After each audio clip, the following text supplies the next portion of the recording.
Jangan cepat-cepat ngeritik, tunggu lihat dulu. Kita ini kadang-kadang sok tahu, padahal waktu dia pejabat, dia juga maling juga. Assalamualaikum warahmatullahi wabarakatuh. Teman-teman, kembali lagi di channel YouTube saya, Khairun Imam. Nah, ini ada pidato yang sangat luar biasa dari Opung Luhut Binsar Panjaitan, Ketua Dewan Ekonomi Nasional atau disingkat DEN. Sepertinya sudah lama teman-teman kita tidak mendengarkan pidato teranyar dari Pak Luhut. Dan seperti biasa gaya Pak Luhut, beliau selalu menyentil orang-orang yang mungkin suka mengkritik tanpa memberikan sumbang siapapun kepada negara, ataupun mereka mengkritik tapi ketika mereka menjabat ya tidak bersih-bersih juga teman-teman. Ya itulah style dari Opung Luhut. Oke, tanpa perlu berlama-lama lagi, mari kita mulai videonya berikut ini. Assalamualaikum warahmatullahi wabarakatuh. Yang tuan rumahnya mana, Mbak Uni? Oh, kita semua datang ini karena Uni ini. Jadi Uni ngundang kita dan begitu beliau ngundang, saya langsung bilang iya. Karena saya tahu pasti Uni ngatur sesuatu yang baik untuk Indonesia. Saya diminta untuk memberikan mengenai tantangan dan harapan mengawal pembangunan nasional menuju Indonesia Emas. Sebenarnya orang banyak nanya bisa nggak, tapi makin hari saya ke sini, saya lihat makin yakin saya itu bisa kita lakukan. Karena kita ada lihat polanya. Jadi pengalaman saya selama 3 kali Menko dan Kepala Staf Presiden dan beberapa puluh jabatan-jabatan kerjaan itu membuat bangsa ini bisa kok. Asal ada pemimpin yang kuat dan memberikan contoh yang baik. Dan juga konsistensi kita. Kalau Anda lihat slide, saya ini ada slide ya. Ini mudahkan, kita harus tumbuh 7-8%. Orang tanya, bisa nggak? Saya kemarin diundang 2 minggu yang lalu di Straits Times mengenai ini. Saya jelaskan, sangat doable dalam perjalanan saya lihat. Dan ini eranya Anda yang nanti bermain, karena 2045 20 tahun lagi. 20 tahun lagi saya pikir saya udah check out lah. Ya, jadi kenapa saya katakan begitu? Saya cepat saja bicara karena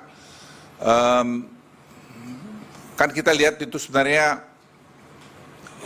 bagaimana kita membangun Indonesia ini. Karena harus ada pemerataan, harus tadi ada ekonomi di pedesaan. Nah, dengan dana desa saja kita itu udah 1,1 miliar dana di desa yang berputar itu sejak 10 tahun yang lalu. Naik itu angkanya. Sekarang ada makan bergizi, sekarang ada kita mau bikin tuh GovTech, membuat tuh lebih tertata dengan baik. Kami hitung-hitung ya karena ada dana berputar di desa itu 8-9 miliar per tahun. Ini angka yang besar, jadi berputar di satu desa, itu akan membuat tadi saya singgung pemerataan, mengurangi stunting, mengurangi kemiskinan. Ya, ini berjalan. Jadi pikiran Presiden Prabowo untuk bikin makan bergizi itu, kalau ada yang kritik-kritik sebenarnya jangan cepat-cepat ngeritik, tunggu lihat dulu. Kita ini kadang-kadang sok tahu, padahal waktu dia pejabat, dia juga maling juga. Jadi kita tunggu aja lihat. Nah sekarang sudah mulai kelihatan, Anda lihat muka anak-anak yang makan itu.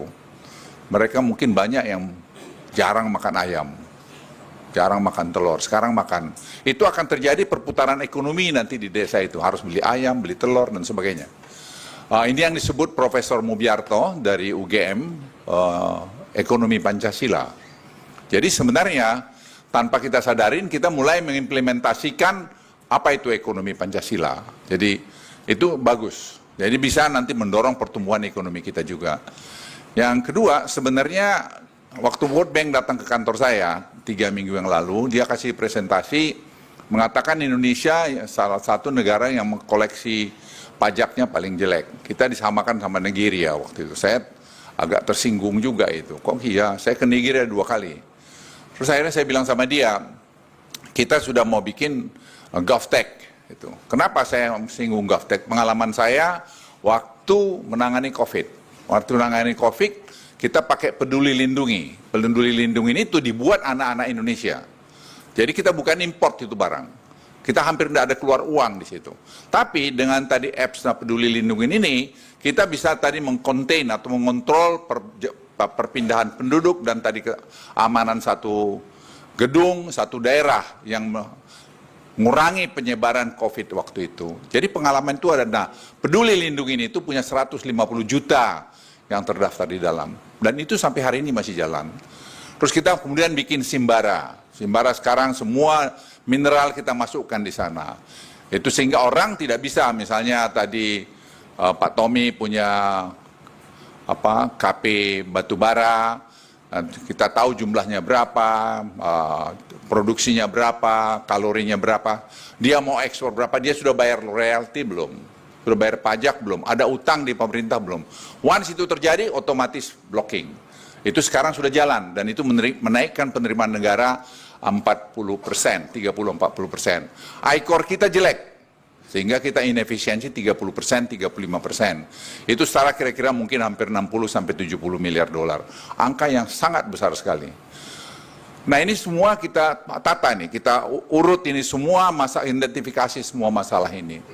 Nah oleh itu World Bank bilang, kalau kalian bisa kolek pajak di bawah ini dengan benar, kalian akan bisa mendapat 6,4% dari GDP kalian. Itu ekuivalen kepada kira-kira 1.500 triliun.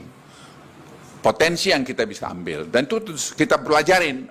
Akhirnya kita usulkan pada presiden di DEN itu kita berbincang, karena Dewan Ekonomi Nasional itu terdiri orang-orang yang menurut saya sangat kredibel dan sangat berpengalaman, dan yang saya suka mereka itu betul-betul memberikan waktunya bekerja dan ada waktu berkontemplasi. Saya paling tidak merasakan, karena saya Menko nggak ada waktu. Karena terus semua dengan dinamika yang jalan, penanganan kereta api cepat misalnya, itu sambil jalan kita rapat, saya bisa rapat 15 kali satu hari. Tapi di di mana di Dewan Ekonomi kita bisa merenung, melihat ini, ini begini, sehingga tadi seperti contoh mengenai kritik dari World Bank, kita langsung respons dengan GovTech ini. Kita ada 4 pilar yang kita buat, dan salah satu Cortex yang dibuat Kementerian Keuangan, langkah yang sangat hebat. Ya tentu dalam 1 bulan pertama orang pastilah ada yang kurang sana sini. Terus orang kritik, jangan buru-buru kritik. Makanya saya bilang waktu briefing kami pertama, jangan cepat-cepat kritik. Kasih waktu 3-4 bulan untuk ini bisa berjalan. Nanti kita kritik, harus dikritik juga, memberikan feedback. Karena kita bukan dewa yang sempurna, pasti banyak kurangnya. Dan itu pengalaman kami. Tapi kemarin saya beri contoh sama Anda, kami bertemu dengan tim dari Kementerian Keuangan dan kita sharing dan semua saling memahami dan kita punya spirit untuk bisa membuat ini jadi. Nah kembali tadi mengenai GovTech, GovTech itu sekarang didesain bersama-sama, ada 300 anak-anak muda Indonesia yang ada di Peruri, dan itu juga yang dulu membantu kita waktu di COVID, dan sekarang mereka di sana, dan saya udah ketemu mereka, saya tanya, kalian bisa nggak membuat ini semua? Saya ceritalah. Bisa. Terus saya bilang sama mereka lagi, sekarang ini kan kita mencari siapa yang tidak bayar pajak ini. Kan kita mau yang 4,8 miliar rupiah ke bawah, itu kan sensitive matter. Kita mesti lihat baik-baik, mesti kepala dingin melihat ini. Jangan nanti menimbulkan masalah pula. Bisa nggak kita nyari dulu? Kita masuk dulu semua ke dalam, jangan terus langsung dipajain. Mereka bilang bisa. Jadi kalau kita dapat bisa, karena kita berpikir, nanti kalau masuk kita kasih aja duitnya banyak, kan efisien. Anda bisa bayangin ya 500 triliun bantuan langsung, itu hanya 250 triliun yang sampai dengan benar. Jadi tidak targeted. Nah sekarang dengan tadi AI ini, kita akan mau membuat itu targeted dan membuat Indonesia ini akan lebih hebat lagi ke depan. Dan itu semua kita udah bicara dengan berbagai pihak, itu sangat hebat. Kemarin kami punya DEN itu punya 5 advisory board, global advisory board. Salah satunya terlalu Redalio. Kita kemarin Zoom sama Redalio.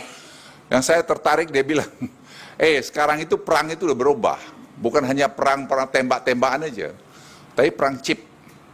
Jadi orang yang produksi chip ini sekarang kalau dia tidak kasih chip, itu kan macam-macam, ada high end, ada middle, and low end. Itu kita mati.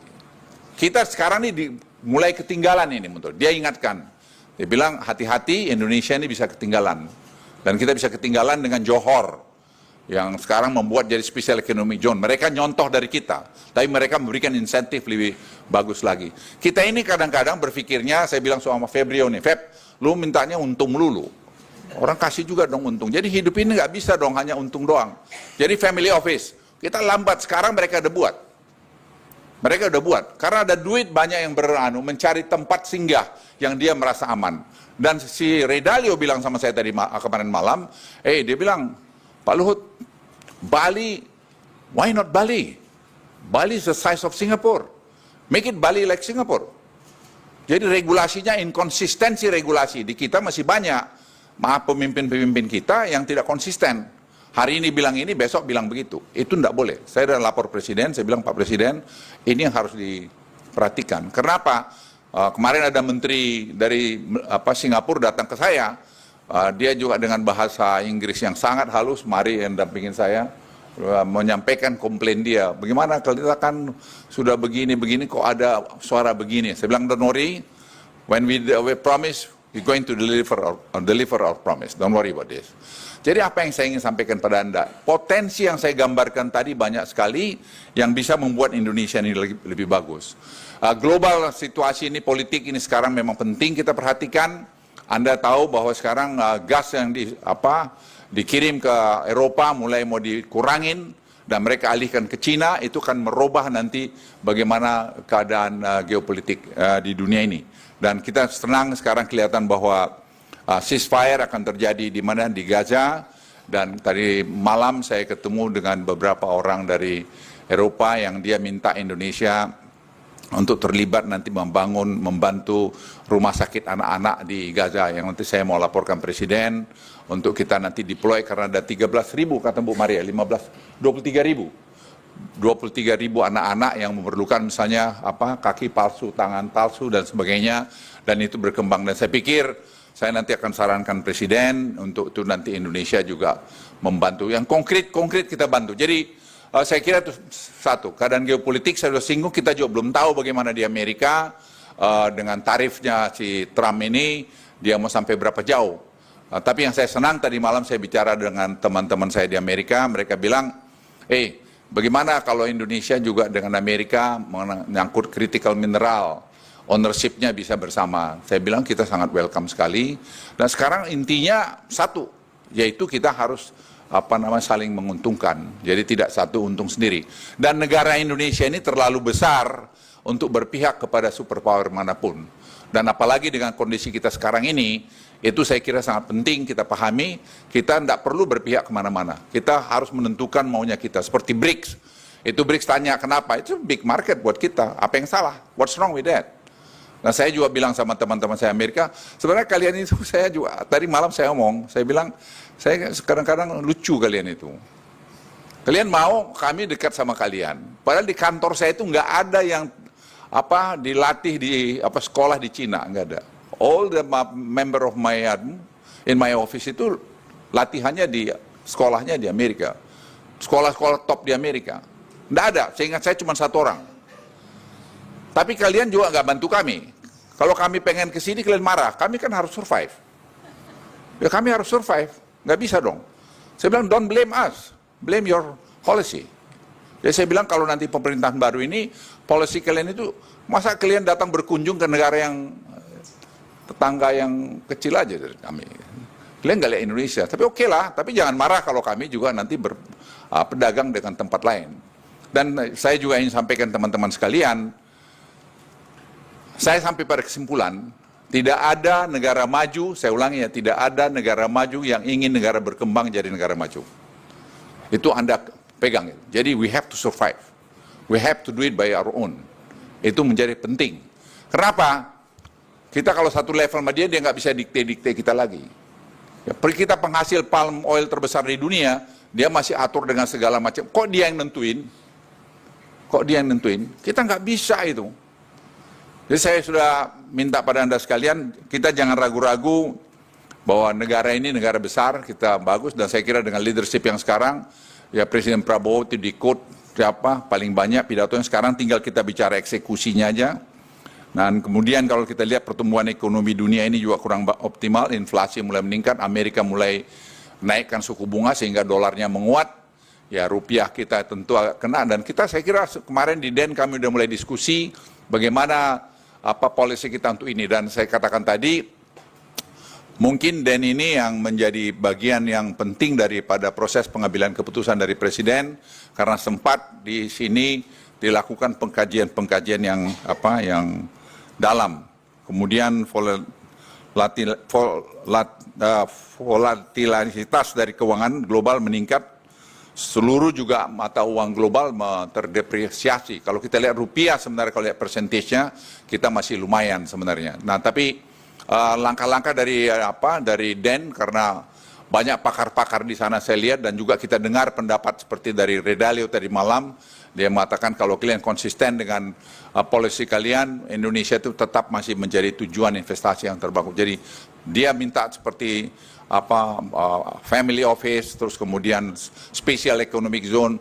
Kita juga tadi mengenai semiconductor, kita bicara yang tidak usah yang high end, kita bicara low end. Saya bicara teman saya, istrinya Sehat Sutarja yang tadinya mau masuk ke ITB, dia membuat industri di ITB, tapi kita kurang merespons sehingga dia terlambat dan dia meninggal. Dan saya minta istrinya sekarang kita approach, dia mau apa? Saya balik pertanyaannya. Jadi mau apa? Nanti kita siapkan. Nah, mau tetap di ITB, kalau perlu kita bikin ITB Special Economic Zone khusus untuk tadi semiconductor. Karena kalau tidak ada langkah-langkah yang agresif, kita akan ketinggalan. Nanti negara tetangga kita akan lebih maju. Kita tidak mau begitu. Karena ini juga banyak di antara Anda nanti akan memainkan peran ini. Saya kira itu, dan hutang kita juga saya kira paling rendah. Kalau kita global, kita lihat hutang udah dari 100% negara-negara maju itu. Dari GDP kita masih 38, sekian %. Angka yang sangat-sangat masih bagus sekali. Dan kemudian juga kalau kita lihat jabatan Presiden Trump kedua ini, pertumbuhan PDB yang lebih rendah akibat kenaikan tarif di Amerika. Kita belum tahu dampak penaikan tarif, berapa banyak tarif ini mau dinaikkan. Saya kira banyak uncertainty yang perlu kita buat, tapi saya pesan sekali lagi, Presiden sudah memesankan kita, kekompakan kita.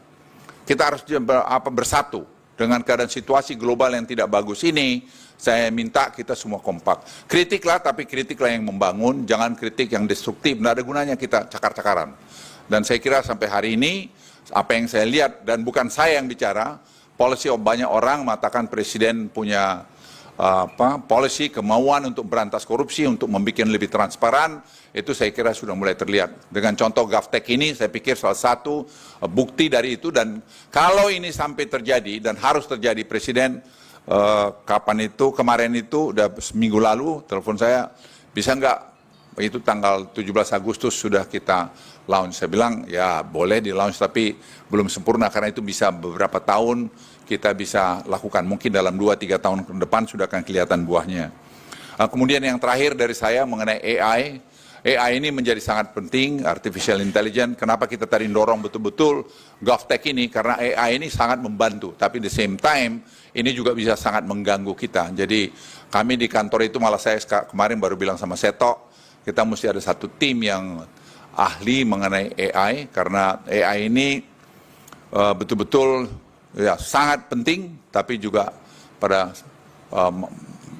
masalah lain itu bisa menjadi mengganggu kita. Jadi kita basisnya semua dengan data, dengan sains, sehingga dengan demikian masukan-masukan yang kita berikan pada Presiden juga betul-betul cukup akurat. Saya kira itu dari saya. Nanti kalau ada pertanyaan, ada apa, saya siap. Tapi kan sudah ditemuin Apindo segala macam, udah dicari solusi. Yang penting kita cari solusi. Apapun masalah kita cari solusi.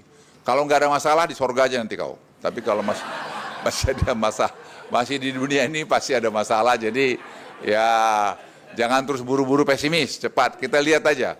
Jadi saya sekali lagi hakul yakin kita akan bisa menjadi negara yang high income country 2045 dan 2050.